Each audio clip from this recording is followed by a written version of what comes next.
What's up, everyone? Welcome to Season 2, Episode 9 of the Patel Kumar Show. I'm your host, Shivam Patel, coming to you live from San Antonio, Texas.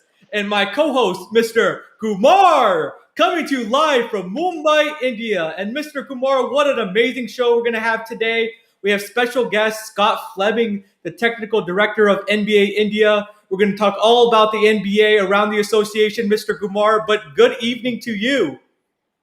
Namaste, Mr. Patel, and thank you very much for those welcoming words.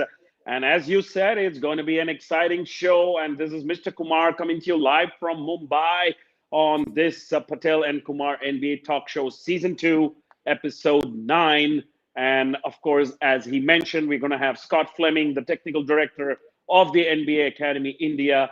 But we're going to also talk about a little bit about the NBA news. And of course, are the Lakers going to drop down below the sixth rank in the West? And is Steph Curry going to leave the Warriors? Man, we have such exciting topics to cover today. And again, like Mr. Kumar said, our question is, will the Lakers fall out of the top six in the West? So everybody put your comments in the chat section below, and we'll get to that section. And feel free to, to chime in. Me and Mr. Kumar love the engagement, Mr. Kumar. But let's get started. Talking about the around the association. So we're going to show the standings in the Eastern Conference. It's very tight right now, with the Brooklyn Nets and the Sixers, for vying for that top spot. Right now, the Nets hold a slight edge, Mr. Kumar, and the Bucks are breathing down their neck at number 3. Absolutely. I think the top three is pretty much no competition in the East. It's going to be between the 76ers. I mean, Nets, who are ranked one right now, just half game behind is the 76ers. And Joel Embiid is back, so they're going to give a fight to the Nets. And then, of course, the Bucks. But after that, from that 4th to 10th rank, it's going to be anybody's game. I feel that there's going to be a lot of shuffling in between that, that 4th to 8th ranked teams because everybody is just separated by like half a game. So it's going to be a tough situation for some of those teams who are trying to make that push. But I think there's a little bit of an advantage this season as well because they have the play-in tournament. So those 9th and 10th ranked team do have an opportunity to probably qualify as the 7th and 8th ranked team and qualify for the playoffs. Yes, it is definitely, they have a chance, with the Chicago Bulls, maybe the Pacers. But I've been really impressed with, the Nets and the, Sixers specifically. They've really, separated themselves from the pack, with the Nets. It's just, with all the injuries that they've had, James Harden is now out for 10 days, due to injury. So Kyrie picks up the load. They completely annihilated the Pelicans last night. And then the Sixers, Joel Embiid comes back. He has a dominating performance against the Celtics. He looks like, that he could get back into the race of the MVP, possibly Mr. Kumar. But the Sixers are playing really good basketball. And even the, Milwaukee Bucks, Mr. Kumar, True Holiday is fitting in nicely, with Giannis and Chris Middleton. They feed off well off of one another. He's finding his spots to shoot, to facilitate. I think he's been a huge addition for the Milwaukee Bucks. And of course, his defense is pretty stifling also. So I think he's been very valuable to them, so far in this short stint with the Milwaukee Bucks. Absolutely. And, the extension that they gave him has made him much more secure in the lineup. So it's the lineup of Giannis, Chris Middleton, and Drew Holiday. It's a long haul for the Bucks. So they have invested in these three players, and I think they're going to be a little bit, certain that these three players are going to continue playing for at least some period of time. So but the Atlanta Hawks, they fell below the pack. A few games, but after Nate McMillan took over as the interim head coach, they've been playing really well. Of course, but I just don't know if the Heat, the Celtics have really got that energy in order to come back into that top 4, teams in the East. No, I don't think they have that energy. As you said, I think the Heat are just lacking, that star power. Jimmy Butler is great, but I think the NBA has kind of figured him out now after that, nice run in the playoffs. He's not getting to his spots. He's not shooting with the same efficiency. I think he's a little bit too passive, Mr. Kumar. Tyler Hero's taking a little step back, as well as Duncan Robinson. Bam is playing well, but not at the level that he was playing in the playoffs. The Celtics, we can talk the whole show about them, how horrible they've been. I think they're not listening to Brad Stevens, Mr. Kumar. They have the star power, but if you don't, buy into the coach, I think his message is getting watered down a little bit, and they've underachieved. I think those two are the most disappointed teams, so far, in the Eastern Conference. And the Hawks and the Hornets, Mr. Kumar, have taken advantage of that, and they've risen. And the Hornets without LaMelo Ball, he may or may not come back for the rest of the season, but we'll see, Mr. Kumar. And the Knicks are holding on to that 8th position. They're playing decently well, and let's hope that they qualify for the playoffs after a very, very long time. I think New York fans are going to be very happy if they qualify for the playoffs. Yes, they will. We'll see. Karan Madoka came on our show season 1. He's a huge Knicks fan, so I'm sure he's hoping that the Knicks are going to qualify. We'll see, Mr. Kumar. But let's talk about the Western Conference standings, which is a little bit more competitive, I should say. The Jazz, of course, are holding that number 1 spot, Mr. Kumar. They've been impressive. They've not fallen off since the All-Star break, which has been a surprise to me. The Suns, are right there. Devin Booker is really playing well. Chris Paul is doing his thing. DeAndre Ayton's being more aggressive. The Clippers are also, playing good basketball. The West it's wide open, Mr. Kumar. Any of these two teams can get hot in the playoffs and, make a push. The Jazz, of course, lost to the Suns in overtime. I think today morning in India, which is last night for you. I think that was, a good matchup between Devin Booker and Donovan Mitchell. But good overtime win for the Phoenix Suns. But the mid-pack, it's wide open. It's wide open. The Clippers, the Nuggets, the Lakers, the Trailblazers. It's anybody's game. There's gonna be a huge shuffle in that mid-pack. But the playoffs. Who qualifies for the playoffs? We're gonna discuss that very shortly in the next section. Is whether the Lakers are going to further and probably be play-in tournament championship team, defending champions, coming into the play-in tournament. Of course, it's compounded by the fact that they have 3 major injuries. Hopefully, they have Drummond back in the lineup tomorrow, I think. So let's see.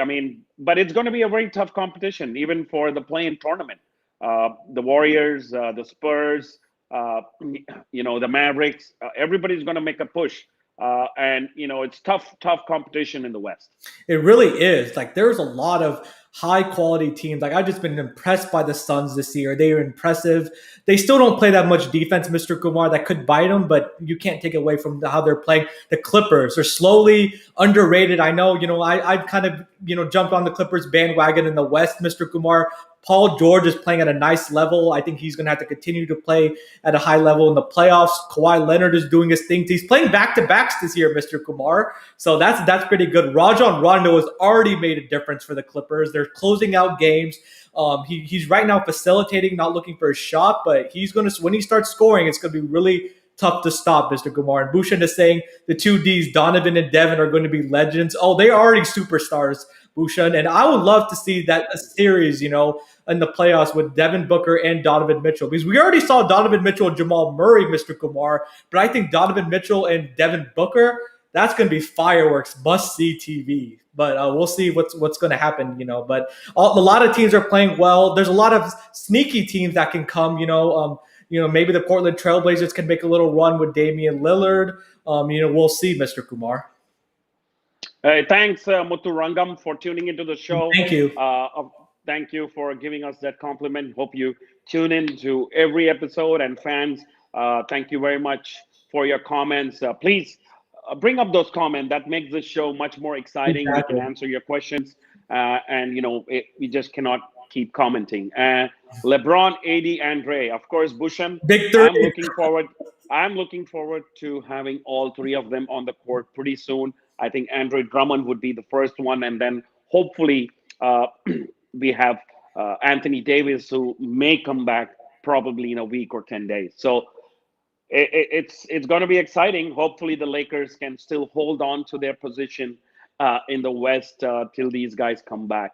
Yeah, it's like you're right now. They're just treading water, Mr. Kumar. Of course, like I said, we're going to be getting to the Lakers in our next segment. We will also wanted to, throw in the plug that Scott Fleming, the technical director of NBA India, is going to be joining us for the Indian Third section in just just about 10 minutes or so. So be sure everybody to stay tuned for that. We're going to have an exciting discussion, Mr. Kumar. But yeah, back to the West. I think right now, like it's just going to be dependent on which team stays healthy and which teams are going to have their horses back. Because if the Lakers can be fully healthy, I expect them to be in the conference finals, vying for the NBA finals, as well as the Clippers. And I still think, the Jazz and the Suns are still a tier below the Clippers and the Lakers, even if they are fully healthy, because they don't have the experience, in the playoffs. The Jazz, lost in the first round last year. I know it was a very high intensity series, but the Suns, Devin Booker has never been to the playoffs before. We don't know how he'll play, Mr. Kumar. So I think that's still that inexperience factor that's going to be holding back the Suns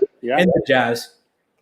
Just imagine if the Lakers qualify as the 8th ranked team and the Jazz having played a wonderful season. They have a matchup between the Lakers and the Jazz just in the first round. I mean, how unlucky is that? Because they would be like, hey, I mean, we've been the best team in the NBA, and still we're going to face the Lakers in That's the first round. Mr. Kumar. You've been the best team. Your president is facing the Lakers. Even the Suns. It could be a 2-7 matchup with the Suns and the Lakers. And I'm going to pick the Lakers. If they're fully healthy, Mr. Kumar, I don't care what these teams are. I'm going to pick the Lakers. And I think it'll be in convincing fashion too, But yeah, that would be a huge bummer for the Jazz.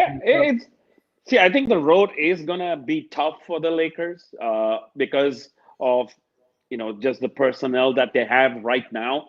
But I think, of course, I would bet on having, bet on LeBron James winning a playoff series rather than a Devin Booker or a Donovan Mitchell. But it's going to be a tough road for the Lakers if that happens. It is going to be a tough road. And Bouchon saying the Lakers have added more depth and signing Ben McLemore. Yeah, I think he's just going to be like a spot up shooter like J.R. Smith. For depth purposes. He'll be all right. I think it's going to be a choice between Wes Matthews and Ben McLemore. I don't think Ben McLemore is going to get more than 10 minutes a game. Even that, yeah. Even that is pretty high. I think he's going to be a backup to Wes Matthews. But I think it just adds a little bit more depth. And hopefully, he can still shoot 38% from the three, which is a little bit better than some of the other shooters. So and he plays more. We gotta wait. We gotta wait and watch. And he did play a good for the Houston Rockets last season, and even in the bubble. Yeah. So I think he'll be a useful asset. Yeah, he will be. And Lakers fans, again, in our next segment, we're going to be doing a full Lakers. Will the Lakers, fall out of the top 6? So I want to hear your thoughts, Lakers fans. Are you guys worried, or is everything going to be fine when LeBron James and Anthony Davis comes back? I think I know Mr. Kumar's what he's going to say, but we'll see. We'll see. I think I'm going to go with Swapnil Sharma, who sees the Lakers as the champions. And I see the Lakers as the champions as well. So there's a huge Laker fan base that is tuning into our show. So I think we need to have a Lakers content every single show so that these people tune in. It hurts me to say this, but yeah, we have to. It pains me to say this, but the Lakers are back and strong, Mr. Kumar. They have 2 of the top 5 players in the NBA, so yeah. But we're going to be getting to that discussion in a few minutes. One more topic we got to talk about, Mr. Kumar: the top 25 under 25. So ESPN did a list ranking the top 25 NBA players under the age of 25. And I'll just give you the top 5. Number 1 was Luka Doncic. Number 2 was Zion Williamson. 3, LaMelo Ball, which was a little surprising. Number 4 was Donovan Mitchell. And number 5 was Jason Tatum. So what are your initial thoughts about this list, Mr. Kumar? Absolute crap. That's the only word I have. I don't even know how LaMelo Ball fights to be in the top 3 in this list. I mean, Devin Booker is not on this list in the top 5.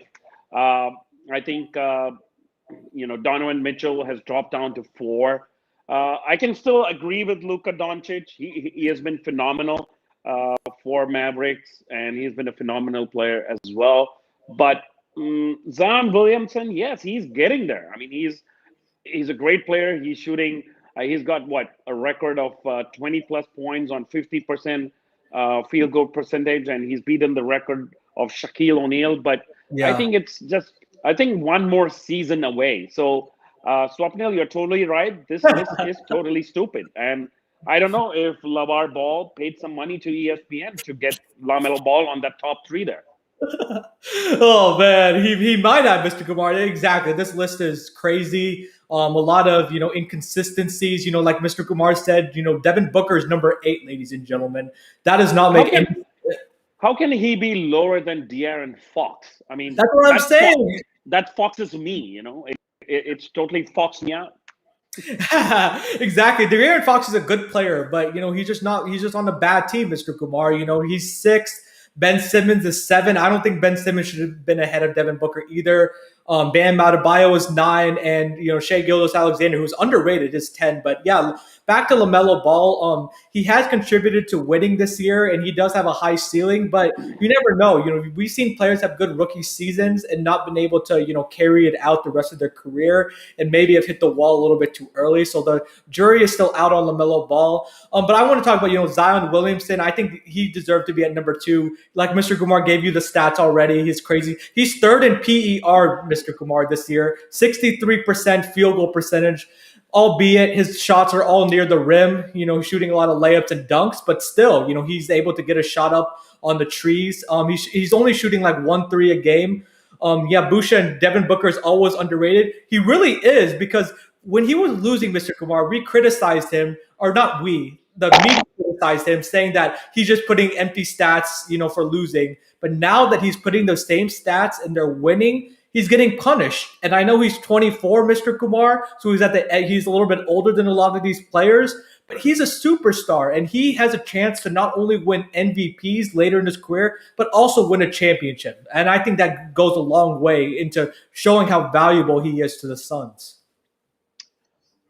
He is. He has been phenomenal. I think it all started, like his ascent really started in the bubble last season. He really carried the entire Phoenix Suns. They were 8-0 in the bubble, and they continued that momentum this season as well. And they're ranked number 2 in the West, which is one of the toughest conference compared to the East. But it just it's just strange. I think this list has been put together by a bunch of people who are, probably sitting around at the table having a couple of beers, and they're like, "Hey, let's put a list of, top 25 under the age of 25," and they just came up with that list. But I don't think there's any criteria in terms of how Yeah. you select this list, because if he's not in the top 5, I think nobody else deserves to be in the top 5. Yep, exactly. And Stephen A. went on a little rant on ESPN, criticizing this list. He was also critical of LaMelo Ball, of course, Devin Booker. But someone I want to talk about, Mr. Kumar, is, Donovan Mitchell. Do you think he deserved to be at number 4, or was that a little bit too high, Mr. Kumar? Because he is a superstar. But I wanted to get your thoughts about Donovan Mitchell and the Jazz. I think he's a top 5. He's a top 5 player, certainly, because in the last 3 or 4 years, you can really see how his maturity has improved in terms of carrying this Jazz team. Yeah. So it's important to note that they're one of the top teams in the West. They're the top team in the West right now, and that's one of the primary reasons is because of Donovan Mitchell. But it's also a team effort by the Jazz. They've had good supporting cast, Jordan Clarkson, Rudy Gobert. But I think Donovan Mitchell deserves to be in that list, at least in the top 5. Okay, let me just say my top 5 would be. Okay, let's hear it. One, Let's hear it. yeah, one would be Luka Doncic. Yeah. Yeah. 2 would be Devin Booker. I agree. 3 would be Zion Williamson. 4 would be Donovan Mitchell, And fifth, maybe Jason Tatum, yes. But the only problem with Jason Tatum is I think he's still not able to carry a team like Boston Celtics. So there's a lot of load on him, and I think that's what is putting pressure on him.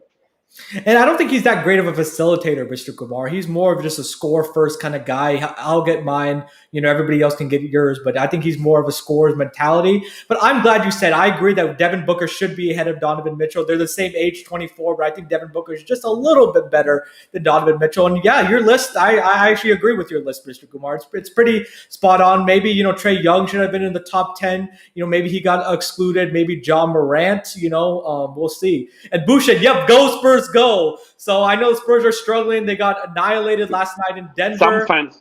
Some fans, just have the habit of licking up to some of the hosts. I mean, this is like, come on. I mean, hey, Bhushan, a shout out for me as well. That was, oh man, but Bhushan is a Lakers fan, Mr. Kumar. So he kind of gave you, a little shout out. Once the Lakers won the championship. But let's talk about the Lakers. That's a perfect segue, Mr. Kumar. So I'm going to ask all the Lakers fans in India, led by Mr. Kumar. Will the Lakers fall out of the top 6 in the West, Mr. Kumar? Will they be taking part in the play-in tournament? That says no. My gut says no. I think it's just carrying the next 4 or 5 games. Of course, Drummond comes back very soon, and hopefully we get Anthony Davis back in a week's time. And if that happens, then they can probably win a few more games, and probably be in that 5th, 6th position in the West. I think they're going to finish top 5 actually, because I think right now, when they're treading water, they had a nice win, against the Toronto Raptors, albeit against a weaker team. But I think they're starting to play better. Shooters, being more aggressive. Kyle Kuzma's coming into his game a lot more, knowing that he is one of the go-to players right now. Oh, Bhushan gave you your shout out, Mr. Kumar. Vinod for the Lakers. So there you go, Mr. Kumar got a shout out from Bhushan. And I get and shout out to Bhushan and shout out to everybody watching the show. Thank you so much for tuning in and for putting your comments. Sharma Drummond will be fresh. Yes, he will be for sure. Sharma, thank you again for watching. But I think the Lakers are going to finish, 5 or 6, Mr. Kumar. I think, Anthony Davis is going to come back sooner rather than later, maybe, next week or the week after that.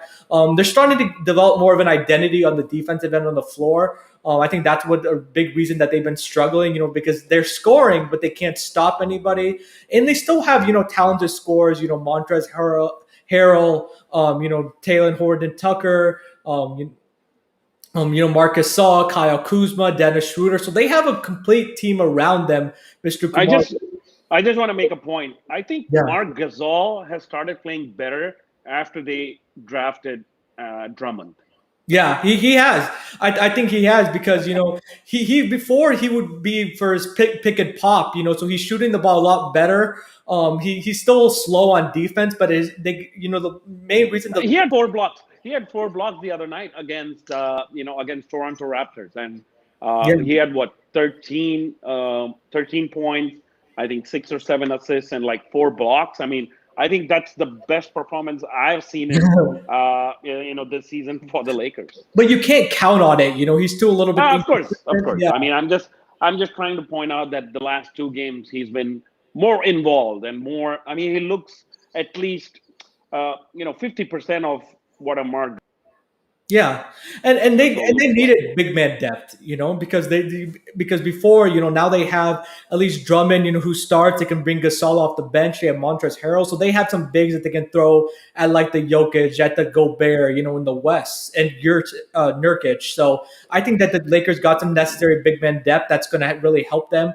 Bhushan is saying Lakers are going to win it all for the late Elgin Baylor. We'll see. Last year, they won it for the late great Kobe Bryant, Mr. Kumar. So let's see what's going to happen. But I think this, offense is not a problem for the Lakers. It's just the defense I've been disappointed at, this year. The perimeter defense just allowing, players to go do straight line drives, to the basket, allowing a lot of open shots. offensive rebounds. And I think the Lakers have, sharpened that up a little bit. But I want to see them continue to play at a high level because they're right now on this road trip, Mr. Kumar. They play the Heat tonight. They're going to play the Nets again, the Knicks. So let's see how they perform on this road trip. It's going to go a long way into determining what their seed is going to be before LeBron and Anthony Davis comes. I hope they at least come out like 2-3 from this 5-game road trip of the 1-1 in Toronto.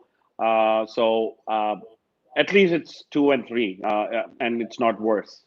Yeah, we'll see. I think they can maybe beat the Knicks, Mr. Kumar. We'll see. I don't know about the Heat in the Nets, but we'll see. At least, I see their body language that they're playing with more confidence. They're like they expect the shots to go in. They're trusting their teammates more. They're playing more aggressively. They're playing more of a cohesive unit. At least I like that, and that's encouraging on this road trip, Mr. Kumar. Yeah, I think let's move on to our next topic. Of course, we're going to be joined by Scott, the technical director of NBA Academy India, who will be joining us in the India. But I think there's just been rumors that LeBron James, after the All-Star night, of course, he said he enjoyed playing with Steph Curry and that he started recruiting Steph Curry to the Lakers. I mean, is he going to leave the Warriors? Do you think so? I don't think so. He shouldn't leave the Warriors because he's so beloved there, Mr. Kumar. He's one of the main reasons the Warriors got built up from being one of the bottom feeders in the West to now being one of the, having 3 championships. I think he's beloved. I think he should stay. The Warriors are going to offer him a supermax contract to be able to try to get him to stay. But I think he's already built a home there, Mr. Kumar, and I think he should stay with the Warriors. I don't think he should team up with LeBron James. I mean, the point is not whether, we advise him to stay or not. The point is whether the Warriors are going to be a championship contender again. I don't think that's going to happen. I don't think they're going to happen anytime soon, even if Klay Thompson comes back. One is because they cannot just rely on Klay Thompson, Steph Curry, and Draymond Green in order to, probably win a championship. And I don't think Kelly Oubre or Andrew Wiggins are going to be those depth players who are going to help the Warriors be a championship team. So the only question is whether Steph Curry thinks he can be in this team and still contend for a championship. But the way the roster is built and with the salary, I think it's going to be a very, very tough situation for the Warriors because they're already probably the highest luxury tax-paying team because they owe like $43 million to Steph Curry, about $30 million to Klay Thompson, about $22 million to Draymond Green, and under $29 million to Andrew Wiggins. Well, I think they can get back, maybe not contend for a championship, but at least be, in the conversation, maybe get to the Western Conference Finals because we can't forget how good Klay Thompson is, one of the best shooters, in NBA history. James Wiseman is going to be a year older. He's going to really develop, Mr. Kumar. Draymond Green's going to do his thing. I think they're going to get another high draft pick, maybe. We'll see what happens depending on if they make the play-in or not. I think they can build around their depth. Maybe they can get rid of Wiggins or Oubre and maybe get another valuable player that fits their system a little bit more. And Steve Kerr is, a really high-quality coach. So I maybe not win the championship, but at least be in the conversation, Mr. Kumar. And I think that'll be enough for Steph Curry to be able to be comfortable in San Francisco and knowing that he can maybe be in the conversation. And I think that's all he wants, Mr. Kumar. Well, for Lakers fans, I hope Steph Curry teams up with LeBron. Oh, come on. Come on. Just imagine. Mr. Kumar? Oh, come on. Come on. The Brooklyn Nets can pretty much draft everybody else apart from Michael Jordan, and Steph Curry cannot come to the Lakers. What kind of a deal is that? Brooklyn Nets have a big 3. Aldridge and Blake Griffin are washed, Mr. Kumar. They're not the superstars. They have a big 3, Brooklyn Nets do, so we'll see. Well, yeah, Soham says, bring him to LA. Yeah, bring him to LA. Then it's going to be 3 more seasons of championships. So I think LeBron does a 3-peat, and then the GOAT conversation ends right there. How much help does LeBron need, Mr. Kumar? Come on. You're the GOAT. You need to carry that team. Come on. Hi, Bangalore Ballers. Welcome to the show. Just wait. I think Scott Fleming is already in the backstage, so I think it's Let's move time for on. us to move on. So once again, we have to move on to the spiciest section on YouTube, which is the Indian Tadka section. Let's spice it up with Scott Fleming, the technical director of NBA Academy India.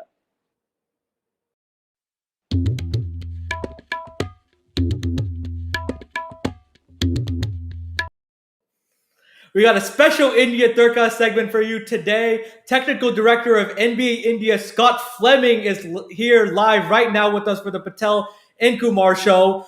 Before we bring Scott on, we want to show a little quick, introduction of all the work that Scott is doing. So let's show that introduction, and then we'll bring Scott live on the show, Mr. Kumar. Can't wait. Can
Ladies and gentlemen, let's welcome the technical director for NBA India, Scott Fleming, to the Patel and Kumar show. And Mr. Fleming, we cannot tell you how excited we are to have you on the show. Hey, gentlemen, great to be with you. Always. Thank you. Thank you so much for coming in. And of course, we have, met each other a long time back, and you've been in India for a very, very long time. First as the national coach of the Indian national team, and then now as the technical director of the NBA Academy in India. So I think you have a great relationship with India. I do. I feel about half Indian, probably. This is my seventh year being connected with the incredible India, and from couple of different positions. So I've kind of seen it from all angles, but the whole time been involved with basketball, which is my passion. Absolutely. Yes. And just to get into the questions, you've been, a college coach, you've been a coach in the G League, and of course, then the Indian national team. How's the transition been from, of course, coaching in the United States and then coming to India to coach the national team? Yeah, I've loved all of those positions. Probably the biggest transition is my barometer of what a great player is. When you keep changing, levels, you have to kind of twist that a little bit and say, okay, when you're talking about high school kids and NBA kids or players, there's a pretty big gap right there, and then everything in between with the national team and the G League and those kind of things. So you have to kind of keep changing that barometer of what a great player is. So that was probably the biggest change, but I've loved everything I've done. I don't even really say this was my favorite. I love being on a college campus all those years, but I can't imagine my life without India and coaching that national team. I still am in contact with a lot of those guys on a regular basis, and now I get to coach the young kids on their way up. So it's been great. Yeah. So again, ladies and gentlemen, please put your questions for Scott Fleming, and we will, say them live on the show. So, Mr. Fleming, how kind of was it like, that transition, like with youth development, like what have you enjoyed the most, about this position so far? Well, you get to, get them when they're young. We're trying to bring them in even at, 13, 14 years old and getting them early. And so we have several years with them. And, the ultimate goal of this academy, or at least the NBA would say, to have NBA players, but there are a lot of goals prior to that. And most of these kids come in and they they want to go to college, they want to get a scholarship, they want to go to, an international situation if they can, and to do that and then come back and play for, the national team, their state teams, and we really feel like we're partners with BFI and the national team, and we're just trying to help develop these guys, and help them reach their goals, but also strengthen, basketball in India.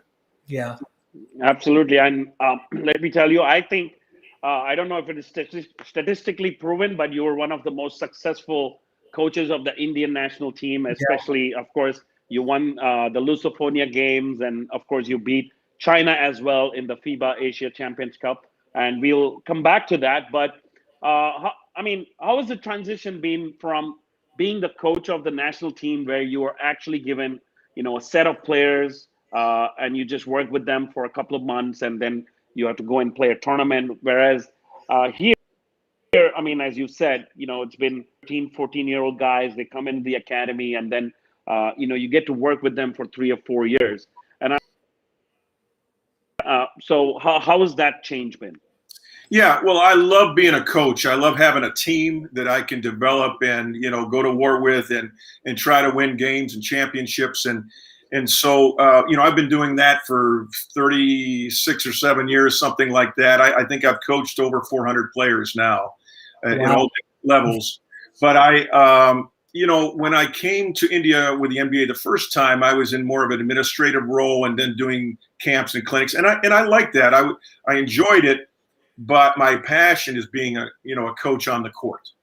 And that was some of the decision on coming to the academy. So I could have a team. And even though they're younger, we play in tournaments. We have a league there. And so not only were we developing players, but we get to go to competition and get some strategy going and try to win games. And so, I'm kind of back at that, being on the court, my favorite part of all of this is practice. The games are fine. They're good. And you enjoy the process of trying to win, but that building up and being together in that gym and practicing and trying to improve. When I first came to India as the national team coach, that first year we weren't very good. We lost some games and lost them by a lot. And it just took a year at least to develop, from a defensive standpoint and develop the players and have them believe in my system. And it was, a year later, not until a year later, that we started being competitive with just about everybody, we played, win or lose. I think we finally got to the point where they had to come out and play if they were playing India. So it takes time, to get that point. But I love practice. I love developing players individually and a team. Yeah, and speaking of youth development, there's currently 15 players of Indian players right now in the U.S. Playing and studying abroad. So. And most of those players were part of your academy. So were you expecting the numbers to be that high so quickly? And what are some of your thoughts about that? Maybe not, to be honest with you. But I think they have goals when they come to the academy, and we talk to them early on. Even their parents, and one of the reasons they come to the academy is so maybe they have opportunities beyond basketball, whether it be the national team or whether it be overseas or go to college, get a scholarship.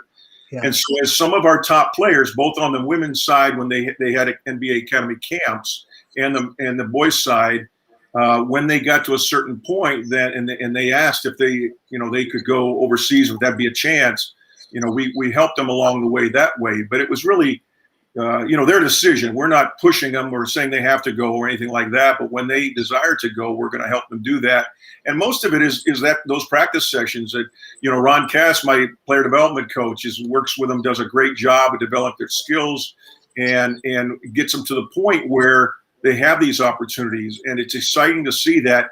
Now we'll have to see in a few years, we'll see if it really clicks in as far as being, a college athlete. Some of them are at prep school. A few college. See how they do there. That's kind of that next step to not only be on a college team, but to excel. And I think we've got some players that can do that. Yeah. Oh yeah, absolutely. So I think we talked about, of course, a lot of the players who are in prep school and hopefully get college scholarships. But I think one guy who's been making news in the past few months has been Princepal Singh, who did get an opportunity to actually play in a G League team. And I think everybody in India is hoping that he gets an NBA contract soon. So can you talk a little bit about Prince Paul Singh? Yeah. What? Mm-hmm. Well, I was able to go down to Orlando for a few games, Ignite, the team that he's on, to see them play. And, people have to realize he was playing with one of the best young players in the country. They're going to be first-round draft choices, a couple of them in the first picks. And then they added about 4 NBA veterans, guys that were already proven in the NBA. So when people kind of looked at his minutes and he wasn't playing that much, there was a reason for that. He's playing with some really, really good players. But I saw him in practice. I talked to the coaches. They were really high on him. They talked about how hard he was working. And so they had some real positive feelings about him. One thing about Prince Paul, he has some things you can't teach. He's long, he's athletic, he's tall. And I think now the light bulb has really gone on where he is really desiring to be a great player. And so it's hard to predict. You have to be really good to play in the NBA. All the players, has such a small percentage go on to play in the NBA. But I think he has some of the physical tools that may take him there. I'm not making any prediction to that point, but I think he has an upside to him that let's see how far he can go. Yeah, and can you kind of explain to the audience that may not be, a bit known about the, the NBA G League Ignite team, the valuable experience that he's going to be getting, under Coach Shaw, under that program that just got established this year for athletes that didn't want to go to college, that have opportunity to develop their game and possibly, go to the NBA. Yeah, so it was originally the D League, and now it's the G League. It's been around for about 20 years, and I coached 2 years with the Texas Legends in that same league. It was a great experience for me. Now, every NBA team has their own minor league team, their own G League team. So they're developing players, and they have two-way players as well that basically are on an NBA contract, but they play a lot of their time in the G League because they're not minutes. For these guys that aren't getting to play, this is a great opportunity for them. And then also, the G League is a chance for even some veteran players to kind of make their way back to the NBA team. But the team that he was on, basically, this was the first opportunity to have this Ignite team, and Prince Paul was the only player from our academy from all the academies, not just from all the academies, to be chosen to be on this team. And in fact, he's the first one to ever be on there. So it's pretty historic, really, that he played on this team. And just the fact he's practicing with these guys every day is going to make him a much better player. Yep. Absolutely. I think if I were in this place, it would be like Santa Claus giving me lots of gifts, just being around Brian Shaw, some of those, veteran players. So like Amir Johnson was in his team, I think. Jared. Yeah. So, just getting that experience was a lot of fun. Just moving on to explain a little bit to the audience, what do you think, the long-term goal is for NBA Academy India?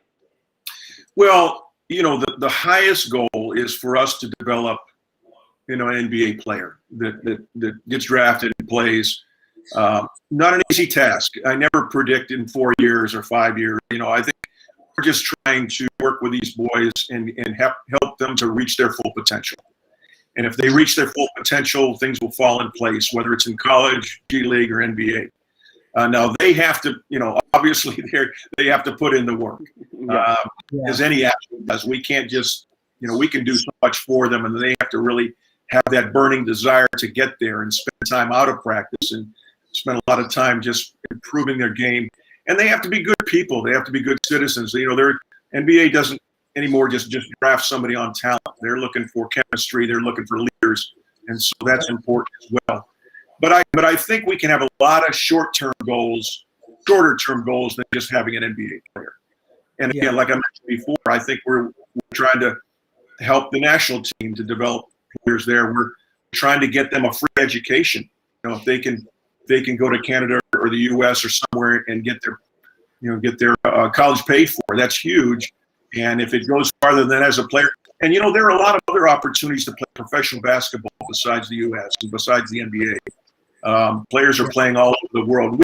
We have our players in India already play in Japan and Australia and a few different places. And so those are great leagues as well, and they get paid pretty well to play there. So, those are all goals that we have, and hopefully at some point there'll be a professional league in India. I don't have a lot to say about that, but maybe that'll happen at some point. Oh man, crossing our fingers that it does happen, for sure. And we had a question from Manish, and he's saying, how can India increase its talent pool in basketball? What's lacking, and what's your advice? Yeah, so I'll just say from the time I first came to now, it's really improved, and some of it's based on the junior NBA program. We've now hit about 7 or 8 million kids in that program, and that is trying to just introduce them and get a love for the game and get playing ball. And then we also have NBA schools. That's kind of the next step if you want to be in a year-round program and get training every day. And then our academy is only about I think we're going into our fifth year, and so it's still relatively new. I mean, I think the benefits will really show more maybe in year 7 or 8, up to 10 when these young players move on. And so still a long way to go. I would never say, we've arrived or even close to it. I think basketball has to still become more of a priority. But I think the national team is trying to develop young players now even more so. So there are a lot of good things happening, but we just have to get a love for the game. And I think having players in the country that young boys and girls can look up to and have as heroes will help too. I think, they're on the national team, but as we maybe develop a pro league or something like that, where there is an opportunity not only to have a hero, but maybe I can play in that league someday. So hopefully that'll happen too. Yeah, and Scott, what kind of players are you looking for, to join your academy? Is there like specific traits that you guys look for, things in a player? Yeah, well, obviously, some natural things we have to look for, especially, we're trying to go on camp, so we have multiple years with them. I'm not saying that they have to be tall, but we're going to probably look at a lot of the young, tall kids that have a chance to, because those are a lot of the kids that get opportunities overseas and in college opportunities, even pro opportunities when you have a lot of height. Now, I've coached a lot of smaller players that were great players, by means. But if we're looking for talent, we're looking for athleticism and height, and they don't even have to be good basketball players at that stage. We just have to see potential and an upside to them, because there's some players that are really good at a certain age, and that's they're going to get a little better, but not a lot better. But you see other kids where they've got a lot of athleticism, they've got some size, they've got desire. Even though they're not that good now, you see this high, upside to them. And that's even when I was a college coach recruiting, I had to say, where's this kid going to be in 2 or 3 years? Not where, because he's a great high school player right now, but some high school players I felt like, they're about as good as they're going to get, and other ones you felt like, even though they weren't as good at this point, wow, this young kid has a chance to be great, in 2 or 3 years. So you have to look at potential more than anything. Okay, so Bhushan Suryavanshi asked, who's your favorite coach in the NBA? Favorite coach in the NBA? Well, I'm gonna, I think Quinn Snyder's a really good coach. I mean, I think a lot of them are. He's doing a great job. The guy Monty Williams right here. I'm in Phoenix right now. He's doing a fabulous job with the Suns. I mean, you could pick some of the ones that have been doing it for a while, but those are kind of the newer coaches, at least relatively new. They're really doing a great job with their teams, and they're disciplined. They've got a system of play. They play hard, and so those are a couple of coaches.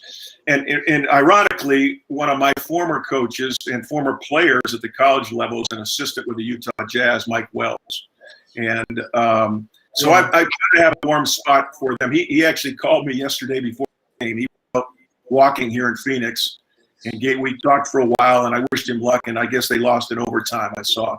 So the Phoenix Suns are real. So there are a couple of coaches that I would put up there, but there are many other great ones as well. Yeah, you can't go wrong with either, Quinn Snyder. But but who was your inspiration in terms of your guru? Well, I had a coach in college actually that got me started really with my style of coaching. I had coaches that that thought you had to hate them, to play. I had a few coaches that were so buddy that there was not a lot of respect, and it was just kind of peers. And I had a coach in my senior year in college that taught me you could really, and this doesn't flow with every coach's philosophy, but you could really befriend your players and have a relationship with them, but still demand respect. And so he kind of showed me that you could do that. And so I know that's not a big name, but I'll tell you, he's developed my coaching style more than anyone. But the other coach, some of them are college coaches, like, the guy that just retired, Roy Williams. He was somebody to look up to. Dean Smith in North Carolina. John Thompson at Georgetown. So I was a college coach for a long time. So those were some of the guys, that I was looking up to at that point, even though I was an NBA fan too. Yeah, those are some great names. And we have another question. Soham is asking, who is the best Indian player in the locker room in your time with the team? Like, who were some of your favorite players, when you were the head coach of the Indian national team, Scott? Yeah, I had a lot of them. Really, I've told people that the players in India were so coachable, and they would basically run through a wall for me. I came here, and that's different than the U.S. So there's a little bit sometimes some entitlements, and they think they've arrived, and not all of them, but some are like that. Where I felt like the Indian players were so hungry, and so they were like sponges listening to what I had to say, and that was fun. But Vishesh, was great. He was kind of our leader when I first came here. We had a young team. People have said that we've played some young teams and beaten, but we were at that point we were a really young team with Amjot and Amrit Paul and some of those young players. I mean, we weren't any older than some of those teams that were supposed to be young that we were playing. It's just that those were the best players in India right then, and they're still playing, and that's 6 years removed or 7 years, whatever it is. So yeah, I would pick out a couple of guys, probably like Joginder. He's still playing on the national team. He was a great leader. He was a great example. He was the kind of guy, first one to practice, last one to leave. Out there, on the side, working on all his ball handling and drills like that before we ever started practice. So that's fun to see. Yeah. Okay. I think we have a question from Re4Per. How can we get into the NBA? Okay, I think this is more like a very technical question. Like, how do you get into the NBA Academy? I think. Yeah, so there's a few different ways. And obviously, COVID's kind of thrown a wrench into some of our procedure on this. We had two regional tryouts in Bangalore and Kolkata last year before it all hit, and then we were scheduled to have one in Mumbai and Delhi, and we're inviting people from where, not just in those cities, but wherever they come from. They're open tryouts. Mm-hmm. And so we've done that. We've also, I've done scouting. I've gone to the U14 national tournament. We have other people in India that are looking at players. We also had a social media campaign where they can send in, and I think we're going to do that again. They can send in their information and videotapes of themselves if somebody would take them. But even if they want to send something to me, directly, they can do that. So we're kind of turning over a bunch of rocks to find players. It's not something that is easy. I mean, our goal is to have the best 20 players or so, in India at that young age. And we may miss a few. It's not a perfect process, but I think we have a lot of the better players, and so that's how you get in. You have to be invited, but we're open. There's no one that can't try. We're not denying anybody a chance to try out. So.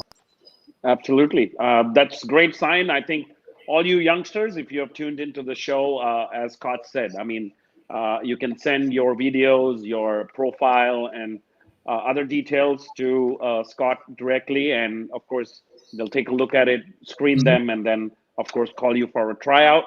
Hopefully the COVID ends pretty soon and they can start with their tryout process in other cities as well, and a new batch of recruits can come back to the NBA Academy. But Well, I mean, that's pretty much all the serious questions we have. Now for the fun part now.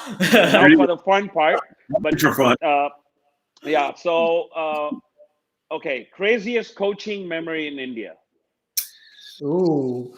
Well, there are a lot of them, but one was when I first got here, and we were practicing in Delhi, and I actually went to observe one of the youth camps, and it was hot. I don't know how hot it was, but I was just sweating and dripping and everything else. It wasn't air conditioned, and it came time for a break, and I'm expecting some water, anything H2O to try to cool off. And the coach brought me some chai, some hot tea. And so I was like, I said, is that what you do here on your water breaks? And so I've kind of been kidding about that. Now we do have water too, but at that point it was just here's a nice little. Now I love chai. In fact, I learned to love it. And I had it a lot. Any meeting you have in India, you've got to have some chai and some biscuits, right? So Absolutely. I chai break. Yeah. Chai but that was biscuit, funny. That was. Now this isn't so funny, but and I won't go into all. But one of the craziest things that happened was the whole turban issue and at the Asia Cup and having to take those off. And man, I was hearing from everybody in the U.S. all over the country. I was being interviewed, and we were really upset about that. I was, and I won't tell the whole story, but the next night, you can either pull your team apart or you can bring it together, and it brought us together. That was the night we beat China, that very next night, and so that was the craziest thing I've been a part of. Not so much funny, but just an awkward situation we tried to make the best of. So blame in these players. That's so you can take it that as a catalyst for a negative to a positive. Yeah. Yeah. Okay. Next question, Scott. Your favorite Bollywood movie? Well, I haven't watched a lot, but I remember when we first got to India, my wife and we watched the version of Aladdin. I'm going to say it's a musical, but almost all the Bollywood movies are kind of musicals, right? With dancing and everything else. But I don't know if you've seen that, but that was pretty good. That was, it's kind of a children's story, but it became, a full production of a Bollywood movie. So it was Aladdin. Wow. Nice. Okay. Favorite Indian food? Ooh. No pray. Butter chicken. I mean, I don't even have to think about it. You're not the first guest who has said that. Especially from Ludhiana. Yeah, absolutely. But I've had my cook I had in Delhi, and we still order it here. It's not quite like it is in India, but we enjoy some butter chicken over some rice. But I really enjoyed a lot of India food. Well, too much probably, and I can take the spices. My wife can't, but I'm kind of her taste tester. I can take those spices, bring it on the heat. But I would love anything like that. Did you have to get used to the spice level, or did you, when you came to India? I eat too much. I used to live in Alabama. I coached down there, and they have Cajun food basically. Oh yeah. That's spicy. Maybe you've had some of that where you are, but that kind of prepared me for the spices of India. Yeah. Awesome. So, Scott, if you had to describe India in one word, what would it be? Yeah, I was thinking about that. I would say, if this is one where I think it's a hyphen, but multifaceted. I remember telling people would ask me about India in the U.S. when I first came, and the best answer I could come up with is, every day I see something I've never seen before, and that's a compliment. It's just so many different things in India that you wouldn't see in the U.S. Believe me, and so it very unique, multifaceted. Sure. I know I'm gonna put you in a spot, but your best win as a coach, is it the Lusophobia games against Angola or beating China in the FIBA Asia Champions Cup? Boy, that's a close one, even though, a lot of people would say that win over China, it was the first one in 75 years or whatever. But the one thing I remember about the Lusophobia game, we won some close games there. We made it to the championship against Angola. That was in Goa. And I can still hear 4,000 people. This is the first time we really played a home game, in India. And that stadium was packed. And I can still hear them chanting, India, India. It was just you talk about goosebumps and really feeling that support. And so I think that we had a sixth man that day in that crowd. And so as great as that China win was, and that was pretty special too, to do it at home and have that kind of crowd and that chanting behind you. Well, that's awesome. That is really cool. I know that, India goes behind their national team. There's a lot of national pride, there. So that's amazing. So what were your initial thoughts, perceptions about India when you first decided to come? And how did that perception, and did it match your reality? Yeah. I didn't know much about India. I didn't know about basketball in India by any means. It kind of came through, I was working with the Texas Legends, and Del Harris and I, former coach of the Lakers, was on staff with me, and he had been contacted by the NBA and said they were looking for a national team coach in India. And I didn't know much about it, but I did some digging and I talked more. And I had a friend years ago that made the statement that said, you ought to do what you do best and go where it's needed most. Mm-hmm. And that kind of stuck with me when it came to coming to India. There are a lot of coaches, and my experience in the States has been great. I wouldn't trade them, but there are a lot of guys that can do that. And I felt like, my wife is a hero to me because she came to India with me and didn't bat an eye and said, we're going together. And so, that it kind of started there. So when I got to India, I would say the expectation even greater. I mean, I didn't expect a lot of things that I saw. I didn't know much about it. And so, for the first year, we were just fascinated by everything, still are, but, kind of get used to it a little bit. And it feels like kind of a second home to me now. But,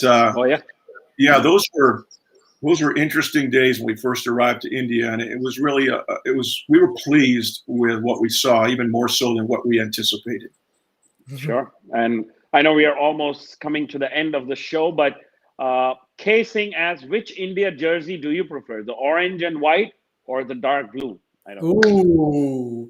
Well, maybe I'm kind of a traditionalist. I like kind of going with the colors of the flag, of India. That's what he's asking.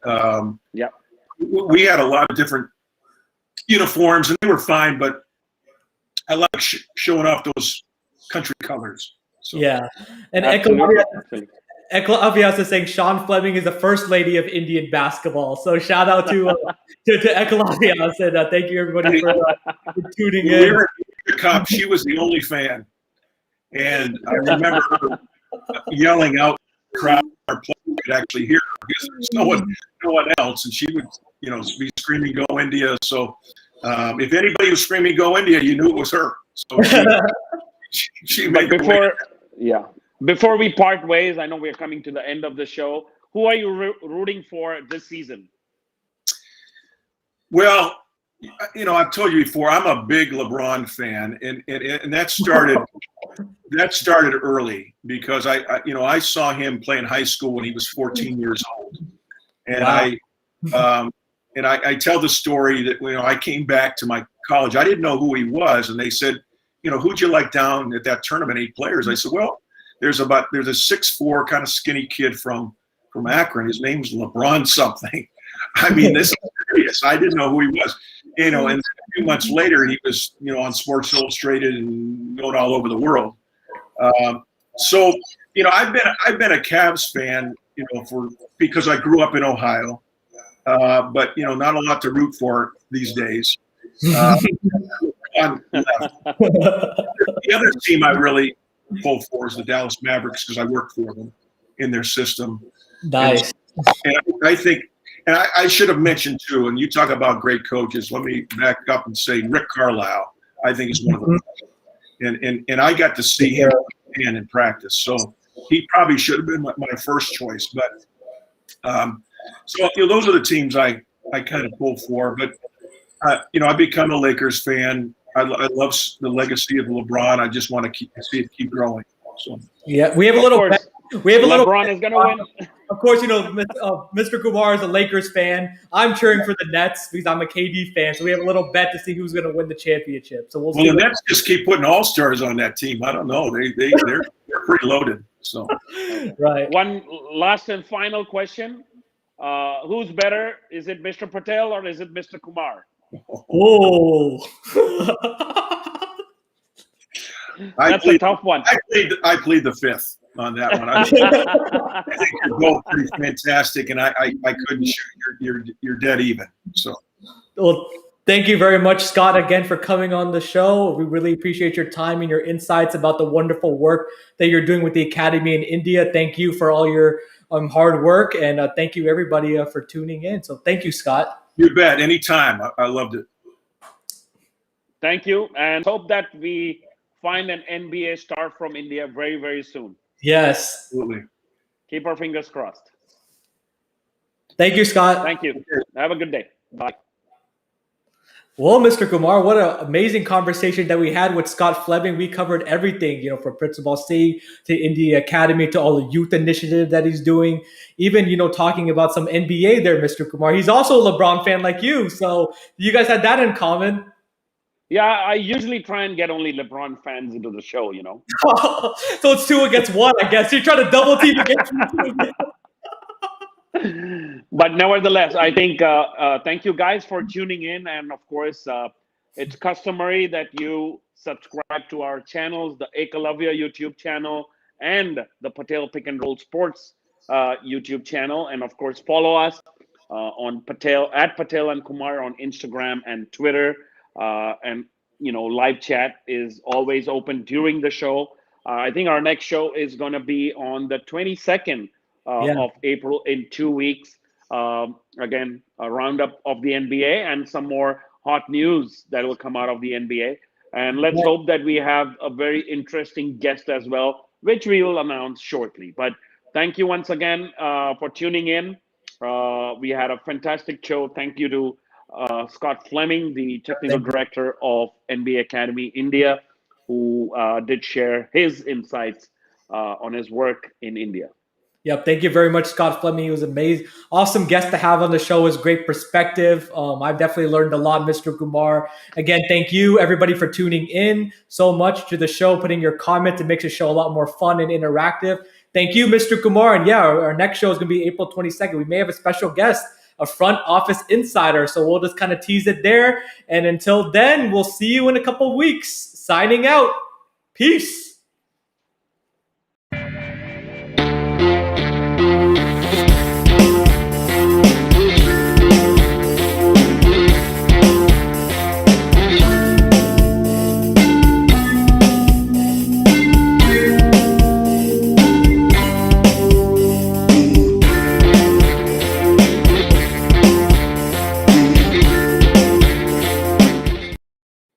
Brooklyn Nets championship.